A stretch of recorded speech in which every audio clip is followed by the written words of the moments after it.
26 ವರ್ಷಗಳ ನಂಬಿಕೆ, ಲಕ್ಷಾಂತರ ಸಂತೋಷದ ಮದುವೆಗಳು. ಕನ್ನಡ ಮ್ಯಾಟ್ರಿಮನಿ ಡೌನ್ಲೋಡ್ ಮಾಡಿ. ಈಗ ನೀವು ನಮ್ಮ ವಾಚ್ ಫ್ಯಾಕ್ಟ್ರಿ ಇವತ್ತು ಪರಿಸ್ಥಿತಿ ಏನಾಗಿದ್ರೆ ನೋಡಿದ್ರೆ ಏನಾಗಿದೆ. ಇವತ್ತು ಆ ವಾಚ್ ಫ್ಯಾಕ್ಟ್ರಿ ಏನು ಮೈನ್ ವಾಚ್ ಫ್ಯಾಕ್ಟ್ರಿ ಇತ್ತು, ಮುಚ್ಚಿದ್ದಾರೆ. ಇವತ್ತು ಇಲ್ಲಿರ್ತಕ್ಕಂಥ ಕೆಲವು ಸಣ್ಣ ಪುಟ್ಟ ಕಾರ್ಮಿಕರು 100 ಜನ 150 ಜನ ಇದ್ದಾರೆ. ಈಗ ಅವ್ರಿಗೆ ಸಂಬಳ ಕೊಡಲಿಕ್ಕೆ ಆ ಕಾರ್ಖಾನೆ ಒಂದು ಕಡೆ ಮುಚ್ಚಿದ್ದಾರೆ, ಇನ್ನೊಂದು ಕಡೆ ಒಂದು 60-70 ಜನ ಆ ಒಂದು ವಾಚ್ಗಳನ್ನು ಅಸೆಂಬಲ್ ಮಾಡ್ತಕ್ಕಂಥದ್ದಕ್ಕೆ ಈಗಲೂ ಸಹ ಕೆಲಸ ಮಾಡ್ತಾ ಇದ್ದಾರೆ. ಅದನ್ನು ಮೇನ್ ಫ್ಯಾಕ್ಟ್ರಿ ಏನಿತ್ತು, ಕೆಲವು ಫಿಲಮ್ ಶೂಟಿಂಗ್ಗಳಿಗೆ ಅದಕ್ಕೆ ಬಾಡಿಗೆ ಕೊಟ್ಟು ಇಲ್ಲಿ ಸಾಲ ಕೊಡಬೇಕಲ್ಲ, ಅವರ ಸಂಬಳ ಕೊಡಬೇಕಲ್ಲ. ಇವತ್ತು ಕಾರ್ಖಾನೆಗಳೆಲ್ಲ ಮುಚ್ಕೊಂಡಿದ್ದಾರೆ. ಈಗ ಇಲ್ಲಿ ಬರಬೇಕಾದ್ರೆ ಈಗ ನೋಡಿದ್ರಿ HMTಯ ಮೂಲ ಯಾವೊಂದು ಮೆಷಿನ್ ಟೂಲ್ಸ್ನ ಕಾರ್ಖಾನೆ ಬೀಗ ಹಾಕಿದ್ದಾರೆ. ಅದರಿಂದ ಈ ಒಂದು ಕಾರ್ಖಾನೆಗೆ ಸಂಸ್ಥೆಗೆ ಒಂದು ಕಾಯಕಲ್ಪ ಹೊಸದಾಗಿ ಕಲ್ಪಿಸಬೇಕು ಅಂತೇಳಿ ನಾನು ತೀರ್ಮಾನ ಮಾಡಿದಾಗ ಇದನ್ನ ಏನಾದರೂ ಮಾಡಿ ದಾರಿ ತಪ್ಪಿಸ್ಬೇಕು ಅಂತಕ್ಕಂಥದ್ದಕ್ಕೆ ಈ ಸರ್ಕಾರದಲ್ಲಿ ನಿರಂತರವಾಗಿ HMT ಮೇಲೆ ಈ ಕಾರ್ಖಾನೆಯ ಏನೊಂದು ಭಾಗ ಇದೆ, ಇದು ಅರಣ್ಯ ಇಲಾಖೆಗೆ ಸೇರಿರ್ತಕ್ಕಂಥದ್ದು. ಅರಣ್ಯ ಒತ್ತುವರಿ ಮಾಡ್ಕೊಂಡಿದ್ದಾರೆ. ಕಾನೂನು ಪ್ರಕಾರ ಅರಣ್ಯ ಇಲಾಖೆಗೆ ಸೇರಬೇಕು ಅಂತ ಹೇಳಿ ಪ್ರತಿನಿತ್ಯ ಒಂದಲ್ಲ ಒಂದು ರೀತಿ ಈ ಭೂಮಿ ಒಡಿಲ್ತಕ್ಕಂಥದ್ದಕ್ಕೆ ಹೊರಟಿದ್ದಾರೆ. ಇಲ್ಲಿ ನಾನು ವೈಯಕ್ತಿಕವಾದಂಥ ಏನು ಇಂಟ್ರೆಸ್ಟ್ ಇಲ್ಲ ಇಲ್ಲಿ ನನಗೆ. ಮೊದಲನೇದಾಗಿ QSL ಸಂಸ್ಥೆ ಯಾವ ಕುದುರೆಮುಖ ಐರನ್ ಓರ್ ದೇಶದ ಡಿವಿಡೆಂಡು 3800 ಕೋಟಿ ಕಟ್ಟಿದ್ದಾರೆ. ಅಲ್ಲಿ QSL ಯಾವ ಕುದುರೆಮುಖದಲ್ಲಿ ಅವರ ಆಕ್ಟಿವಿಟೀಸ್ ನಿಲ್ಲಿಸಬೇಕಾಯಿತು. 2016ರಲ್ಲಿ ಇದೇ ಸಿದ್ದರಾಮಯ್ಯ ಸರ್ಕಾರ ದೇವದಾರಿ ಐರನ್ ಓರ್ನ ಭಾಗನ ಅಲಾಟ್ ಮಾಡಿದ್ರು. ಇವತ್ತವರೆಗೆ ಆ ಸಂಸ್ಥೆ ಅಲ್ಲಿ ಪ್ರಾರಂಭ ಮಾಡಲಿಕ್ಕೆ ಆಗಲಿಲ್ಲ ಎಕ್ಸ್ಕವೇಷನ್. ನಾನು ಮಂತ್ರಿ ಆಗಿ ಮೊದಲನೇ ಆದೇಶ ಮಾಡಿದ್ದು ಒಂದು 1700 ಕೋಟಿ ವರ್ಕಿಂಗ್ ಕ್ಯಾಪಿಟಲ್ನ ಆ ಕುದುರೆಮುಖ ಸಂಸ್ಥೆ ಕೊಡಲಿಕ್ಕೆ ತೀರ್ಮಾನ ಮಾಡಿದ ತಕ್ಷಣಲೇ ಅದ್ರ ಮೇಲೆ ಗದಾ ಪ್ರಹಾರ ಮಾಡಿದ್ರು. ಇವತ್ತಿನವರೆಗೆ ಅದನ್ನು ಮತ್ತೆ ನಾನು ಮೇಲೆ ಕೆತ್ತಕ್ಕೆ ಆಗಿಲ್ಲ. ಏನೋ ಸಾಹಸ ಮಾಡಿ ನಮ್ಮ ಇನ್ನೊಂದು ಪಬ್ಲಿಕ್ ಸೆಕ್ಟರ್ ಏನಿದೆ NMDC ಅದಕ್ಕೆ ಟೈ ಅಪ್ ಮಾಡಿ ಸ್ವಲ್ಪ ಅಲ್ಲಿಂದ ಮೆಟೀರಿಯಲ್ ಕೊಟ್ಟು ಆ ಪೆಲೆಟ್ನ ಪ್ರೊಡಕ್ಷನ್ ಮಾಡ್ತಕ್ಕಂಥದ್ದಕ್ಕೆ ಒಂದು ಟೆಂಪ್ರರಿ ಅರೇಂಜ್ಮೆಂಟ್ ಮಾಡಿಸಿದ್ದೇವೆ.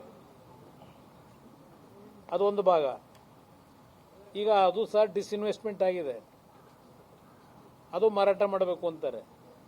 ಅಲ್ಲಿ ಸುಮಾರು 1000 ಜನ ಕಾರ್ಮಿಕರಿದ್ದಾರಲ್ಲಿ. ಅವರ ಭವಿಷ್ಯ ಏನಾಗಬೇಕು? ಇನ್ನು ಇಲ್ಲಿಗೆ ಬಂದರೆ HMTದು ನಾನು ತೀರ್ಮಾನ ಮಾಡಿದಾಗ ನನಗೆ ಬೆಂಬಲ ಕೊಡಬೇಕು, ಈ ರೀತಿ ಮಾಡಬೇಕು. ಇವತ್ತು ಇದು ಕಾನೂನುಬದ್ಧವಾಗಿ ಮಹಾರಾಜರ ಕಾಲದಲ್ಲಿ ಕೆಲವು ಗಿಫ್ಟ್ ಮುಖಾಂತರ ಕೊಟ್ಟಿದ್ದಾರೆ, ಕೆಲವು ಖರೀದಿ ಮಾಡಿದ್ದಾರೆ, ಎಲ್ಲ ಡಾಕ್ಯುಮೆಂಟ್ ಇದೆ. ಇವತ್ತು ಕೋರ್ಟ್ನಲ್ಲಿ ಸುಪ್ರೀಂ ಕೋರ್ಟ್ ಮುಂದೆ ರಾಜ್ಯ ಸರ್ಕಾರ ಇವತ್ತೇನು ಅರ್ಜಿ ಹಾಕೊಂಡಿದ್ದಾರೆ. ನಾನು ಕೋರ್ಟ್ನ ಪರಿಮಿತಿಯಲ್ಲಿ ಇರ್ತಕ್ಕಂಥ ಹಿನ್ನೆಲೆಯಲ್ಲಿ ಕಾನೂನಿನ ವಿಷಯಗಳ ಬಗ್ಗೆ ಚರ್ಚೆ ಮಾಡಲ್ಲ. ಅದರ ಅವಶ್ಯಕತೆ ಇಲ್ಲ ನನಗೆ. ಜನತೆಗೆ ಒಂದು ಮಾಹಿತಿ ಕೊಡೋ ದೃಷ್ಟಿಯಿಂದ ಇವತ್ತು ನಿಮ್ಮನ್ನೆಲ್ಲ ಕರೆಸಿರ್ತಕ್ಕಂಥದ್ದು. ಇವತ್ತು HMT ಅಷ್ಟು ಅದ್ಭುತವಾಗಿ ನಡೀತಾ ಇದ್ದಂಥದ್ದು ಹಂತ ಹಂತವಾಗಿ ಇವತ್ತಿನ ಪರಿಸ್ಥಿತಿಯಲ್ಲಿ ಏನು ಗ್ಲೋಬಲೈಸೇಷನ್ ಇದೆಲ್ಲ ಬಂತಲ್ಲ, ಹಲವಾರು ರೀತಿ ರಿಫಾರ್ಮ್ಸ್ಗಳು, ಎಕನಾಮಿಕ್ ರಿಫಾರ್ಮ್ಸ್ ಬಂದ ನಂತರ ಆ ಎಕನಾಮಿಕ್ ರಿಫಾರ್ಮ್ಸ್ಗಳು ತಂದ ಮೇಲೆ ನಮ್ಮ PSC ಯೂನಿಟ್ಗಳನ್ನು ಆ ಎಕನಾಮಿಕ್ ರಿಫಾರ್ಮ್ಸ್ನ ಹಿನ್ನೆಲೆಯಲ್ಲಿ ಯಾವ ರೀತಿ ಇದನ್ನು ಉಳಿಸಬೇಕು ಅಂತಕ್ಕಂಥದ್ದು, ಇದಕ್ಕೆ ಸೆಕ್ಯೂರಿಟಿ ಯಾಕೆ ಕೊಡಬೇಕಾಗುತ್ತೆ, ನಾವು ಅದರ ಕಡೆ ಗಮನ ಕೊಡಲಿಲ್ಲ. ಪ್ರತಿಯೊಂದಕ್ಕೂ ಪ್ರೈವೇಟ್ ಸೆಕ್ಟರ್ ಮೇಲೆ ಡಿಪೆಂಡ್ ಆಗ್ತಾ ಹೋದ್ರು. ಒಂದು ಕಾಲದಲ್ಲಿ ಹಣ ಇಲ್ಲದೆ ಇರತಕ್ಕಂಥ ಸನ್ನಿವೇಶದಲ್ಲಿ ಈ PSUಗಳು ಸಾವಿರಾರು ಕುಟುಂಬಗಳನ್ನು ಬದುಕಿಸಿರ್ತಕ್ಕಂಥ ಸಂಸ್ಥೆಗಳಿವು. ಇದೆಲ್ಲ ಕಂಡು ನಾವು ಇದನ್ನು ಹಾಳು ಮಾಡಬಾರ್ದು ಅನ್ನೋ ಒಂದೇ ಉದ್ದೇಶದಿಂದ ಏನು ಕೈ ಹಾಕಿದ್ದೇವೆ. ಇಲ್ಲಿ ಯಾವೊಂದು ಕೆಲವು ಜಾಗಗಳನ್ನು ಈಗ ಈ ಮಂತ್ರಿ ಹೇಳ್ತಾ ಇದ್ದ ಮಾಜಿ ಅರಣ್ಯ ಇಲಾಖೆ ಸಚಿವರು ಈಗ ಪಂಚಾಯತ್ ರಾಜ್ ಮಂತ್ರಿಗಳಿದ್ದಾರೆ. 170 ಎಕರೆ ಲ್ಯಾಂಡ್ನ HMT ಅವರು ಮಾರಾಟ ಮಾಡಿಬಿಟ್ಟಿದ್ದಾರೆ. ಇದೆಲ್ಲ ಹೇಳಿದ್ದಾರೆ, ಆಪಾದನೆ ಮಾಡಿದ್ದಾರೆ. ಆಮೇಲೆ ಇದು ಈಗಲೂ ಫಿಸಿಕಲಿ ಯಾವೊಂದು ಅರಣ್ಯ ಇಲಾಖೆಗೆ ಸೇರಿದಂಥ ರೀತಿಯ ಒಂದು ಸ್ಟ್ರಕ್ಚರ್ ಇದೆ. ಈ ಅರಣ್ಯ ರೀತಿಯ ಒಂದು ಸ್ಟ್ರಕ್ಚರ್ನ ನಿಮ್ಮ ಅರಣ್ಯ ಇಲಾಖೆಯವರು ಮಾಡಿದ್ದಾರೆ, ಇದನ್ನು ಉಳಿಸಿದ್ದಾರಾ?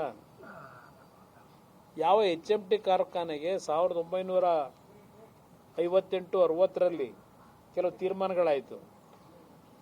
ಇಲ್ಲಿ ಎಲ್ಲ ರೀತಿಯ ಪರ್ಮಿಷನ್ಗಳನ್ನು ಈ ಕಾರ್ಖಾನೆ ಪ್ರಾರಂಭ ಆದಾಗ ಕೊಟ್ಟಿರ್ತಕ್ಕಂಥ ಒಂದು ಏರಿಯಾ ನ್ಯಾಯಬದ್ಧವಾಗಿ ಕೊಟ್ಟಿದ್ದಾರೆ. ಇದರಲ್ಲಿ ಯಾವುದೇ ರೀತಿಯ ಅಕ್ರಮಗಳಿಲ್ಲ. ಇದು ಇರ್ತಕ್ಕಂಥದ್ದು. ಇಲ್ಲಿ ಈಗ ಇತ್ತೀಚೆಗೆ ಕೆಲವು ತಕರಾರಿನ ತೆಗೆದಿದ್ದಾರೆ ಈ ಸರ್ಕಾರದಲ್ಲಿ. ಪಾಪ ಅರಣ್ಯ ಇಲಾಖೆ ಮಂತ್ರಿಗಳು, ಹಿಂದಿನ ಮಾಜಿ ಮಂತ್ರಿಗಳು ಹೇಳಿದ್ದಾರೆ 15,000 ಎಕರೆ ಉಳಿಸಿದ್ದೇನೆ. ಕೋಲಾರದಲ್ಲಿ ಏನಾಗಿದೆ ನೋಡ್ತಾ ಇದ್ದೀನಿ, ನೀವು ಬೇರೆ ಕಡೆ ಉಳಿಸಿರೋದು ನೋಡೋಣ. ಕೋಲಾರದಲ್ಲಿ ಯಾವ ರೀತಿ ಉಳಿಸ್ಕೊಟ್ಟಿದ್ದೀರಿ ಅದು ಗೊತ್ತಿದೆ ನನಗೆ. 26 ವರ್ಷಗಳ ನಂಬಿಕೆ, ಲಕ್ಷಾಂತರ ಸಂತೋಷದ ಮದುವೆಗಳು. ಕನ್ನಡ ಮ್ಯಾಟ್ರಿಮನಿ ಡೌನ್ಲೋಡ್ ಮಾಡಿ.